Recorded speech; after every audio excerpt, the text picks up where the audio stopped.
आज हम इस वीडियो में त्रिभुज का अंतःवृत्त या अंतर्गत वृत्त का रचना के बारे में बात करेंगे।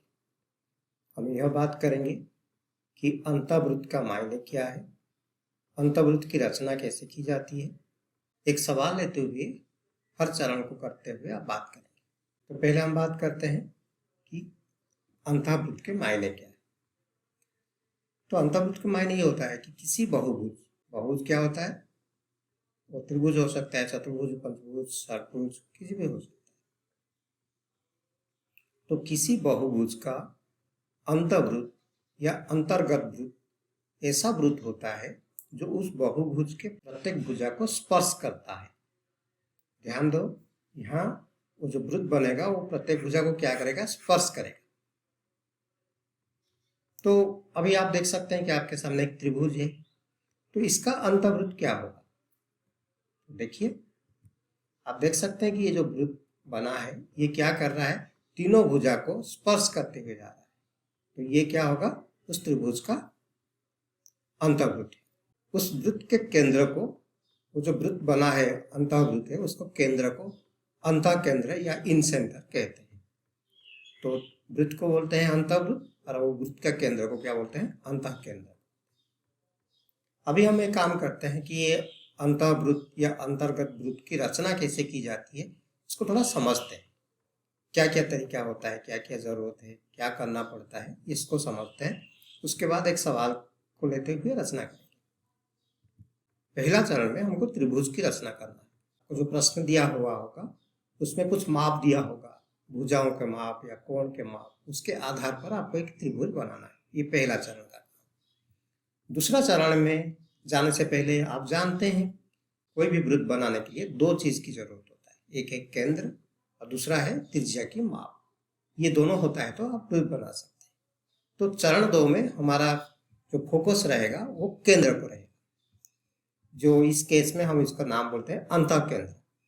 तो चरण 2 में वृत्त के अंतःकेंद्र प्राप्त करने के लिए किसी भी दो कोण, अब त्रिभुज में कितना कोण होता है, 3 कोण होता है, तीनों कोणों में से किसी भी दो कोण को चुनिए और उन दोनों कोण का कोण समद्विभाजक की रचना करना है। तो तीनों कोण में से किसी भी दो कोण का कोण समद्विभाजक रचना करना है और ये दोनों कोण समद्विभाजक परस्पर को जिस बिंदु में प्रतिच्छेद करेगा उसको हम बोलेंगे अंतःकेंद्र। आप यहाँ देख सकते हैं कि हम ए कोण का कोण समद्विभाजक रचना किए, कोण बी का भी कोण समद्विभाजक रचना किए और दोनों कोण समद्विभाजक परस्पर को ओ बिंदु पे प्रतिच्छेद किया। इसका मतलब ओ बिंदु क्या है, वो बिंदु हो गया हमारा अंतःकेंद्र। अभी चरण 3 में चलते हैं। तो केंद्र मिल गया, अभी त्रिज्या चाहिए। तो चरण 3 में हम अंतःवृत्त के त्रिज्या प्राप्त करने के लिए अंतःकेंद्र से त्रिभुज के किसी भी भुजा पर लंब रचना करना है। 3 भुजा है, केंद्र मिल गया है जिसको अंतकेंद्र बोलते हैं। उस अंतकेंद्र से तीनों भुजा में से किसी भी एक भुजा पर एक लंब की रचना करना है और लंब रचना करने के बाद अंतकेंद्र से उस भुजा के प्रतिच्छेद करने वाले बिंदु के लंबाई को त्रिज्या लेना।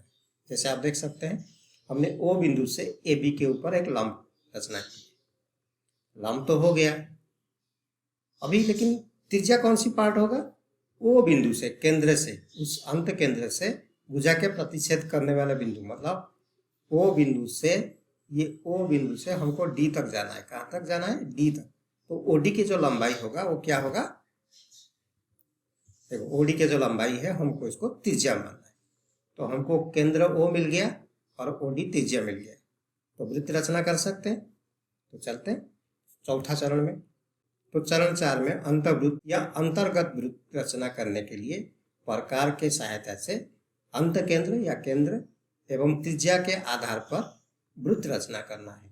यह वृत्त क्या होगा, त्रिभुज के तीनों भुजाओं को स्पर्श करेगा, क्योंकि अंतःवृत्त या अंतर्गत वृत्त में जो वृत्त होता है वो तीनों भुजा को स्पर्श करता है।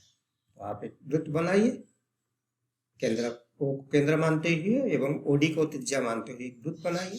आप देख सकते हैं कि ये त्रिभुज के तीनों भुजों को स्पर्श करते हुए जाता है। तो अभी हमको जो वृत्त मिला वो क्या है, अंतवृत्त या अंतर्गत वृत्त। एक सवाल लेते हुए इसको चरणबद्ध चरण तरीके से हल करते हैं। पहले सवाल को पढ़ते हैं। त्रिभुज एबीसी के अंतःवृत्त या अंतर्गत वृत्त की रचना कीजिए जिसके ए बी 10 सेंटीमीटर, ए कोण का माप 40 अंश है एवं बी कोण का माप है 70 अंश। तो जैसे आप जानते हैं, ज्यामिति में किसी भी रचना करने से पहले आपको पहले एक रफ चित्र बनाना पड़ता है। तो मैंने एक ए बी सी एक त्रिभुज बना लिया और उसमें हम लिखना पड़ेगा हमको कि क्या क्या दिया है, आप बता सकते हैं। तो इसमें क्या दिया है, ए बी कितना सेंटीमीटर दिया है, ए बी हो गया 10 सेंटीमीटर, ए कोण का माप कितना 40 अंश और बी कोण का माप कितना है 70 अंश। तो ये त्रिभुज बना सकते हो। तो पहले तो हमारा चरण में क्या होता है, पहला चरण का काम होता है कि त्रिभुज बनाना। तो एक भुजा दिया है और उसका दोनों शीर्ष बिंदु पे कोण दिया है, तो उस कोण को बनाते हुए एक त्रिभुज बना सकते हैं। और उसके बाद केंद्र ढूंढना है, उसके बाद त्रिज्या ढूंढना है, उसके बाद हम अंतर्वृत्त या अंतर्गत वृत्त की रचना करें। तो चलिए हम उस रचना को करते हुए देखते हैं। तो पहला चरण में हमको त्रिभुज बनाना है। तो हम क्या करेंगे, पहले पेंसिल की सहायता से एक बिंदु देंगे, उसका नाम ए है, और ए से एक के रेखाखंड खींचेंगे स्केल की सहायता से 10 सेंटीमीटर, और जहाँ पर वो 10 सेंटीमीटर खत्म होगा उसका नाम हम बी दे देंगे, क्योंकि दिया गया कि ए बी की लंबाई 10 सेंटीमीटर है। तो बी बिंदु दे दिए।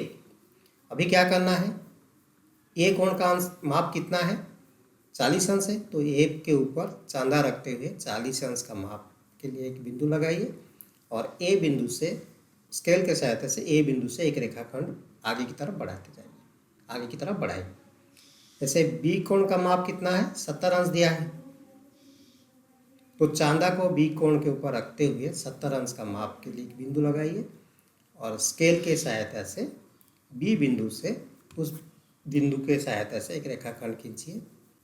अभी आप देख सकते हैं दोनों कोण का जो रेखाखंड है दोनों परस्पर को एक बिंदु में मिलेगा, उसका नाम सी दे देंगे। तो अभी हमको त्रिभुज एबीसी प्राप्त हो गया। अभी चरण 2 में चलते हैं। चरण 2 में हमारा काम है कि हमको केंद्र निकालना है, अंत केंद्र निकालना है। तो अंत केंद्र निकालने के लिए क्या तरीका था, कोण समद्विभाजक रचना करना है, किसी भी दो कोण का कोण समद्विभाजक रचना करना है। तो हम पहले ए कोण का कोण समद्विभाजक बनाते हैं। तो एक चाप लेना है कंपास में और एक के ऊपर रखते हुए चाप काटना, जैसे देख सकते हैं। और ये जो चाप है आप देखेंगे वो जो दोनों भुजा के ऊपर एक दो बिंदु में प्रतिच्छेद करता है। वो चाप जो है ए सी को एक बिंदु में काट रहा है और ए बी को भी एक बिंदु में काट रहा है। उस बिंदु पर रखते हुए समान चाप, जो चाप है उसी में एक ऊपर की तरफ एक चाप काटिए बाहर की तरफ, और दूसरा बिंदु में भी समान चाप लेते हुए, चाप को नहीं बदलना है, समान चाप लेते हुए दूसरा बिंदु में रखते हुए चाप काटिए। आप देख सकते हैं दोनों चाप को परस्पर को एक बिंदु में प्रतिच्छेद किया। अभी क्या करना है, स्केल के सहायता से ए बिंदु से उस बिंदु से होते हुए एक रेखाखंड खींचना है। ये जो रेखाखंड बना ये ए कोण का कोण समद्विभाजक है। अभी इसी तरीके से हमको बी बिंदु पे भी कोण समद्विभाजक रचना करना है। तो अभी क्या करेंगे, प्रकार को लेते हुए बी बिंदु पे एक चाप काटेंगे और वो चाप दोनों भुजा को दो बिंदु पे प्रतिच्छेद करेगा, दोनों भुजा को दो बिंदु पे प्रतिच्छेद करेगा। उस बिंदु देख सकते हैं। तो ये दोनों प्रतिच्छेद बिंदु को प्रकार में एक चाप लेना है, उस चाप को लेते हुए ऊपर की तरफ एक चाप काटना है, समान चाप लेते हुए दूसरे तरफ दूसरे बिंदु पे रखते हुए एक चाप काटना है। तो आप देख सकते हैं दोनों चाप परस्पर को एक बिंदु में काटता है ना।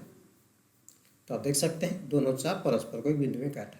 अभी क्या करेंगे, कोण समद्विभाजक रचना करने के लिए बी बिंदु से स्केल के सहायता से उस बिंदु से होते हुए एक रेखाखंड खींचेंगे। तो ये जो रेखाखंड है ये क्या है, बी कोण का कोण समद्विभाजक है। और आप देख सकते हैं कि ये दोनों कोण समद्विभाजक परस्पर को एक बिंदु में काटता है। वो क्या नाम देंगे, वो ओ देते हैं, क्योंकि हमको यहाँ पर क्या प्राप्त हो गया, अंतः केंद्र प्राप्त हो गया। तो अभी चरण 3 पे चलते हैं। चरण 3 में क्या करना था? चरण 3 में हमको जो अंतः केंद्र है उससे किसी भी भुजा पर एक लंब खींचना था। प्रकार को हमने अंतः केंद्र पर रखते हैं, लेते हुए हम बी के ऊपर एक चाप काटते हैं। आप देख सकते हैं वो जो चाप काटे हैं हम, वो ए बी भुजा को 2 बिंदु पर प्रतिच्छेद करता है। तो आप देख सकते हैं, अब पेंसिल दिखा रहा है, एक बिंदु इधर है और दूसरा बिंदु उस तरफ है।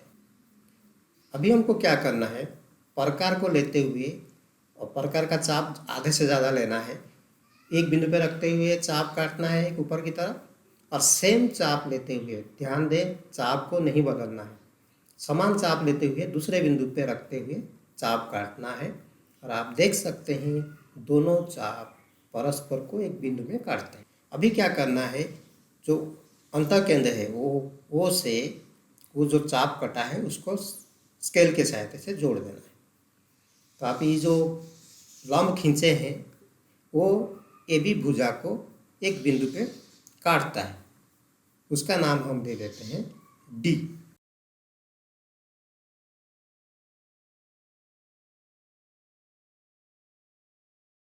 तो आप देख सकते हैं, तो ओडी क्या हो गया, अभी ओडी जो हो गया वो माप होगा हमारा त्रिज्या का। तो अभी केंद्र हमको मिल गया है जिसको अंतः केंद्र बोलते हैं वो, और त्रिज्या मिल गया है ओडी। तो अभी क्या करेंगे, चौथा चरण के हिसाब से हमको अंतःवृत्त रचना करना है। तो हम प्रकार को केंद्र पे रखते हुए एवं ओ डी के माप को त्रिज्या के रूप में लेते हुए एक वृत्त बनाना है। और आप देख सकते हैं यह वृत्त त्रिभुज के तीनों भुजा को स्पर्श करता है। तो यहाँ अतः ये जो वृत्त बना ये क्या है, उस त्रिभुज का अंतःवृत्त